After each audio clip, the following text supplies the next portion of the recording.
তো গাইস, তোমরা সবাই কেমন আছো? আমি অনেক ভালো আছি। তো আজকে ভাবছি ভিডিও বানাবো করছি, অনেকদিন ধরে ভাবছি বানাবো, তো টাইমে কুলাচ্ছে না, এটা সত্যি। তো আজকে টাইমটা পেলাম। তো আমার পাশে আমার যা রয়েছে, তো ভিডিও দেখছিল, তো আমি ভিডিও দেখছি আর গানটা হচ্ছে আমি নাচছিলাম, একটু ওভার অ্যাক্টিংও করছিলাম। তো বলবো এটা কিন্তু আমার শাড়ি না, এটা আমার শাশুড়ির শাড়ি। তো আমি পরলাম ফার্স্ট টাইম, আমার শাশুড়ি একবারই পরেছিল। তো আমাকে দিয়ে দিয়েছিল শাড়িটা, বলেছিল তুই পর।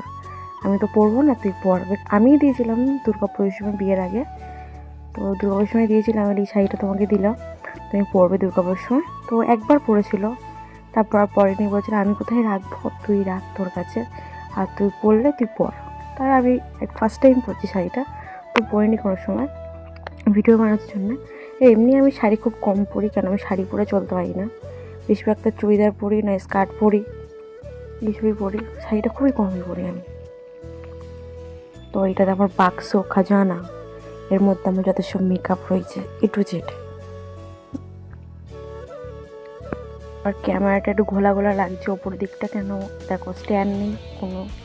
তো ওটা রিং লাইট দিয়ে ভিডিও হচ্ছে, তো রিং লাইটের লাইটটা পড়ে না, তো ওইখানটা একটু ঘোলা ঘোলা লাগছে, তার জন্যে ওইখানটা একটু ঘোলা ঘোলা হয়ে গেছে। কিছু মনে করো না, ওইখানটা আমার ক্যামেরা কিচ্ছু হয়নি, তো ওই জায়গাটা একটু ঘোলা ঘোলা হয়ে গেছে রিং লাইটটার জন্যে, ভালো করে আলো পাচ্ছে না তার জন্য। তোমাদের তো বলেছি আমার ফেসবুকে ছেড়েছি আমার ইউটিউবের আইডিটা, তো প্লিজ ওখানে গিয়ে লাইক সাবস্ক্রাইব করে দাও। দেখো তোমাদের জন্য একটু ভাইরাল হতে পারি আমি। আর হচ্ছে একটা কথা, কেউ আমাকে মেসেজ করবে না, আমি দেখছি অনেক দিন ধরে আমাকে মেসেজ করছো ফেসবুকে, তো ফেসবুকে আমাকে মেসেজ করবে না কেন? আমি বলেছি আমার ফ্যামিলিতে ঝগড়া হবে, আমি দেখেছি অনেক দিন ধরে, বারণ করেছি আগের ভিডিও, তো যারা যারা দেখেছো তারা করছে না, ফের থেকে নতুন করে ফের করছে কিছু কিছু লোক। তো বেকার করছো, দেখতে পাচ্ছ আমি সিন করছি না, বেকার ফোন টোন করছো, বেকার করো নাই মনে করি। আগের থেকে অনেক কম হয়ে গেছে, তো এখনও অবধি টুকটাক লোক করে, তো তাদেরকে বলছি বেকার আমাকে মেসেজ করো না, আমি কোনো রিপ্লাই দেবো না তোমাদের, বেকার ফালতু মেসেজ করা। তুমি এমনি আমাকে ভিডিওতে মেসেজ করো, ভিডিওটা কিরম হয়েছে সেগুলো বলো, তো এমনি মেসেঞ্জারে গিয়ে মেসেজ করো না বেকার। আর যখন তখন ফোন করছো মেসেঞ্জারে, এটা কি ভালো হচ্ছে? তো কেউ ফোন করবে না মেসেঞ্জারে বেকার। আমি চাই না আউট পার্সনের জন্য আমার সংসারে ঝগড়া হোক, তাই না? আর আমি নাটক করছি কেন? আমার বললো আমার পাশ থেকে আমার যা গান শুনছি, আমি একবার করে নাচছি, একবার করে ভিডিও বানাচ্ছি, একবার নাচছি, একবার করে সাজছি, ভাবছি না এদের ঘুরে নিয়েছি। তো আমি ভাবছি খালি কোথাও ঘুরতে যাবো, মনে মনে ভাবছি একটু ঘুরে আসবো। আর সেদিন হাট বারো ছিল আমাদের, সোমবার, সেদিন ভিডিওটা বানাচ্ছি। অনেকদিন ছাড়ো ছাড়ো করে ছাড়ার টাইম হয়নি আমার, তো ভিডিও বানিয়েছি সোমবার দিন, তো ছাড়ো ছাড়ো করছিলাম অনেকদিন ধরে, তো ছাড়াটা আমার হয়নি। তো ভাবছি এরমভাবে হাটে যাবো, ঘুরে আসবো একটুখানি, কিরম লাগছে।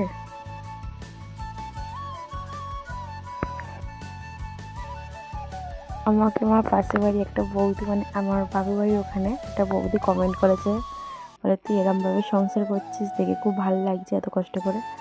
কষ্ট বলতে অতটাও কষ্ট না সংসারটা, কিন্তু কি কাজ বাজ করতে হয়, তো এটাই হচ্ছে বেশি কষ্ট।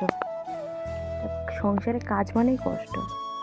হ্যাঁ, ছেলেরাও কষ্ট করে, ছেলেরা বেশি কষ্ট করে, মেয়েদের থেকে বেশি কষ্ট ছেলেদের হয়। কেন দেখো, মেয়েরা হচ্ছে খেয়ে দিয়ে কাউকে প্রকাশ করে থাকে, ছেলেরা হচ্ছে এমন একটা জিনিস, তারা কাঁদতে পারে না, তারা নিজের কষ্ট হলেও চুপচাপ থাকে, কারোর কাছে প্রকাশও করতে পারে না। কী বলবো, তাদের লাইফে অনেক বেশি কষ্ট, মেয়েদের থাকতে ছেলেদের লাইফে বেশি কষ্ট আমি তো মনে করি। দেখো মেয়েদের কষ্ট বলতে কি, হ্যাঁ সংসার জীবনে থাকা, কাজ বাজ করা, নিজের বাবা মাকে ছাড়া, এইটাই কিন্তু সবথেকে বেশি কষ্ট একটা মেয়ের জীবনে, নিজের ফ্যামিলিকে ছেড়ে অন্য একটা ফ্যামিলিকে আপন করে নেওয়া, সবথেকে বেশি কষ্ট এটাই, সবথেকে আমি মনে করি। এই কষ্টটা মানে সব মেয়েদের পেয়েছে, সব মেয়ে, আমি না, এদের সব মেয়েরাই পেয়েছে, নিজের ফ্যামিলি ছেড়ে অন্য একটা ফ্যামিলিতে আসা, তো বিশাল কষ্ট হয়। বা আমাকে ছেড়ে, আর এখন তো আমি যাই বাপের বাড়িতে কুটুম্ব হিসাবে, যে সত্যি আজকে যাই কালকে চলে আসি, আর মনেও টেকে না ওখানে। আমি সারা জীবনে, আগে আমি থাকতাম ওখানে, ছোটোবেলা থেকে ওখানে মানুষ হয়েছি, বন্ধু বান্ধবের সাথে ঘুরেছি ফিরেছি, সব কিছু করেছি, কিন্তু আমার এখানে যতটা ভালো লাগে আমার ওখানে এক ফোঁটাও ভালো লাগে না। হ্যাঁ, ভাল লাগে না বলে ভুল, ভাল লাগে, দিদি টিদি আসলে ভাল লাগে। আর কীরকম আমি ঘরে এক ফোঁটাও থাকতাম না, আর এখন বাড়ির লোকের সাথে শুধু গল্প করবো, কত গল্প আছে মনে, এসে গল্প করবো, তাও যেন গল্প শেষ হয় না। আর বন্ধু বান্ধবের সাথে ঘুরতে টুরতে আগে যেতাম, তখন এখন যাই না, তো ওদের বাড়ি যাই, টুকটাক বাড়িতে যাই, ওদের সাথে গল্প টল্প করি। এমনকি আমি যদি বাপের বাড়িতে যাই, আমার বান্ধবীরা বা বন্ধুরা সবাই আসে, এসে গল্প গল্প করি, তাও আমার সারাদিন ওখানে ভালো লাগে, কিন্তু আমার রাতটুকু যেন একদম ভালো লাগে না, ঠিক আছে? কেন ওখানে সত্যি বলতে আমার খুব অসুবিধা হয়। কেন আগে আমি থাকতাম, আমার ঘরে একটাই ঘর, ওর বাড়িতে আমাদের ঘর আছে অনেক কটা, কিন্তু যে যার ঘরে সে যার থাকে, তো ঘর আছে অনেক কটাই। তো আমার গেলে আমার বাবার কাছেই আমার থাকতে হয়, তো যেটা সত্যি নিচে শুই আমি তখন গেলে। তো আমার আগে শুতে আমার কোনো অসুবিধা হতো না, কেন ওখানে আমার সব কিছুই থাকতো, এ টু জেড। আমার ওখানে চাদর টাদর হেন তেন আমি সব নিজের মতন করে নিয়ে রাখতাম। আগেও আমি নিচে শুতাম, বলবো না আমি নিচে শুতাম না, আমি এমন না আমি খুব হাইফাই ঘরের মেয়ে, আমিও গরিব ঘরের মেয়ে। আমার ছোটোবেলা থেকে অনেক কষ্টে মানুষ হয়েছে, কিন্তু কি কষ্ট আমি কখন সুখ পেয়েছি না, যখন আমার 10 বছর বয়স থেকে আমি সুখটা পেয়েছি। কেন আমার দাদা তখন বয়সটা ভালোই হয়েছে, তখন আমাকে আমি যেটা চাইতাম সেটা পেতাম। এমনকি আমি 10 বছর বয়স থেকে আমার 18 বছর বয়সে আমি যেটা চেয়েছি আমি সেটাই পেয়েছি, ঠিক আছে? আমার মানে কি বলবো, আমি তখন মানে একটা সুখ পাই না, ওই সুখটা আমি পেয়েছি তখন। ছোটোবেলা থেকে সত্যি আমি খোয়াবে মানুষ। আর এই কাণ্ডগুলো দেখো, ভাবছিলাম এই কানেরটা পরবো না ওই কানেরটা পরবো, লাস্টে এই কানেরটা আমার ভালো লাগছিলো, তো আমি কানেরটা পরলাম। আমি সত্যি বলবো কিরম, আমার ফ্যামিলি অনেক বড়, আমার কাকা আছে, কাকি আছে, আমার বৌদি, দাদা, ঠাম্মা, দাদু সবাই আছে, পিসি পিসি সবাই আছে, কিন্তু কি বলে সবাই সবার মতন না হতে পারে, এটাই হচ্ছে কথা। অনেক মানে কী বলবো, অনেক কষ্টতে আমি মানুষ হয়েছি, কিন্তু কি আমার দাদা বললে মানে কী বলে না, আমার লাইফে আমার দাদা আমার সব, মা বাবা সব। তারপর ওখান থেকে আমার একটা অ্যাক্সিডেন্ট হয়েছিল, তো ওটা অনেক খুব খারাপ, লাইফে খুব কষ্ট এসেছিলো মাঝখানে।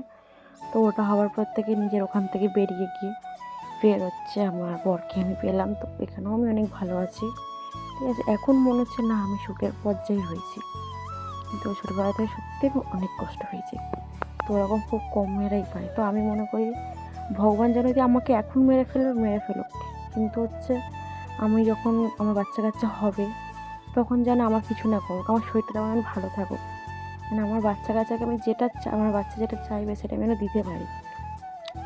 আমি এটা ভগবানকে সবসময় চাই, যদি আমাকে এখন তুমি মেরে ফেলতে চাও মেরে ফেলো, কিন্তু আমার বাচ্চা কাচ্চা হওয়ার পরে কিন্তু জীবনে আমাকে মেরো না, কেন আমি যেই কষ্টটা পেয়েছি ভগবানকে পেয়ে যেন আমার বাচ্চা কাচ্চা যেন এই কষ্টটা না পায়, ঠিক আছে? আমি তার জন্যই বলি ভগবানকে তুমি আমার এখন যদি কিছু করতে চাও, এখন আমার এত শরীর খারাপ, যদি আমার এখন মেরে ফেলতে চাও মেরে ফেলো, কোনো দুঃখ নেই আমার, কিন্তু হচ্ছে আমার বাচ্চা কাচ্চা হওয়ার পরে আমার তার মুখ দেখে আমার বাঁচতে হবে। আমি চাই তখন আমার যেন কিচ্ছু না হোক, যেন আমার তখন শরীরটা ঠিক থাকে। আমি তার জন্য ভগবানকে সবসময় বলি আমাকে যদি এত কষ্ট দিচ্ছ, যদি এখন মেরে ফেলতে চাও তো মেরে ফেলতে পারো, আমার কোনো দুঃখ নেই, কিন্তু একটাই দুঃখ থাকবে যদি আমার বাচ্চা কাচ্চা হয়, তখন যদি আমার কিছু করো না, তখন আমি বেঁচে থাকতে চাই। আমার বাচ্চা কাছে আমি যেই কষ্টটা পেয়েছি সেই কষ্টটা যেন ওকে আমি জীবনে দেবো না, আর ওর বাবা তো আরোই দেবেন আমি জানি, কেন সেই মানুষের সাথে আমি রয়েছি, সেই মানুষটা কেরাম আমি ভালো করেই জানি, তার সাথে সংসার করছি আমি। বৌদিটা কেন কমেন্টটা করেছে এবারে বলছি, তো আমি ছোটোবেলা থেকে মানে ছোটো থেকে দেখেছি বৌদি, তো আমি একটুখানি ঘুরতে যেতাম, মানে বিশাল ঘুরতাম আমি, মানে কী বলতো আমার মাথার উপরে কেউ ছিল না, আর আমার দাদাকে চুরি করে করে ঘুরতাম, আমার দাদা বলতো এখানে যাস না ওখানে যাস না সেখানে যাস না, আর আমি ভোগ ঘুরেছিলাম যাকে বলে, এখানে ওখানে শুধু ঘুরে ঘুরে বেড়াতাম, শুধু মানে কী বলবো, সন্ধ্যাটা হবে আমরা রেডি হয়ে বেরোবো 3-4 জন বান্ধবীরা মিলে, ওই হচ্ছে সারাক্ষণ ঘুরবো। কিন্তু এমন না, মিথ্যা কথা বলবো না, আমার পাড়ার লোকটা খুবই ভালো, আমাকে খুবই ভালোবাসে, তো এখনও যদি ভালোবাসে, কি বলবে একজন পাড়ার লোক খারাপ হেন তেন, হ্যাঁ দেখো পাড়ার তো খারাপ রেকর্ড, তো মানে খারাপ কথা তো বলে, কিন্তু আমাকে ভালোবাসে, কেন আমি গেলে সবাই আমাকে ভালোবাসে, আগেও আমাকে ভালোবেসে সবাই। দেখো পেছনে তো নিন্দা সবাই করে, কিন্তু সামনাসামনি তো আমাকে খুবই ভালোবাসে, বলবো না সবাই ভালোবাসে আমাকে।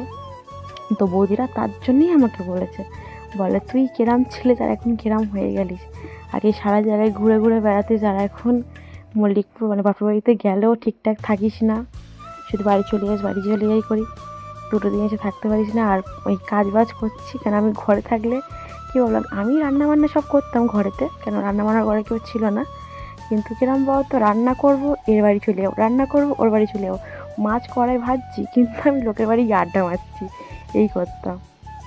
তার জন্যই বৌদিটা আমাকে কমেন্ট করেছে। তো বৌদি ভালো আছে তো, আমি অনেক ভালো আছি। তো আমার একটা ইউটিউবের চ্যানেল আছে, সবাই একটু লাইক সাবস্ক্রাইব করে দাও। তো এই গাছটাটা ছিল আমার, গাছটাটা সরস্বতী পুজোর সময় আমি কিনেছিলাম, তো লাগিয়েছিলাম তখন, ফটো তুলেছিলাম আমি, এটা ছিল আমার কাছে। তো এটা কিরম লাগছে তো দেখো, জানি না কিরম লাগছে, তো এরকম সাজিনি কোনো সময়। আর চুলে এক কারি তেল ভর্তি, তো এইটুখানি জনের টাটা, তো নাটক করছে, আমি দেখি কিরম লাগছে। তো 2-3টে ভিডিও বানিয়েছি আমি। তো এইটুখানি জনের টাটা। তো তোমার সবাই কেমন আছো আমাকে কমেন্ট করবে।